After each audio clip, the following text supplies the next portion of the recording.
खिलाड़ियों की हौसला अफजाई की भी जरूरत है। लाहौर से आपको बता दें कि पंजाब स्क्वैश कॉम्प्लेक्स लाहौर में 7 रोजा international FMC main squash championship का अख्ताम पजीर हो गया।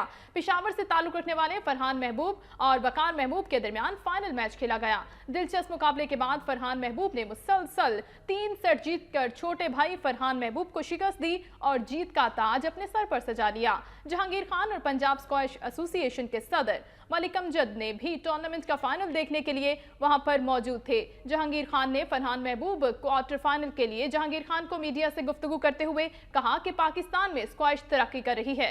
पाकिस्तानी नयाद बरतानवी बॉक्सर आमिर खान के हवाले से बात करें, उन्होंने वर्ल्ड मिडलवेट टाइटल के हसूल के लिए लॉस वेगस में मैक्सिकन बॉक्सर एलोवेस का मुकाबला करेंगे। मुकाबला पाकिस्तानी वक्त के मुताबिक इतवार की सुबह 7 बजे शुरू होगा।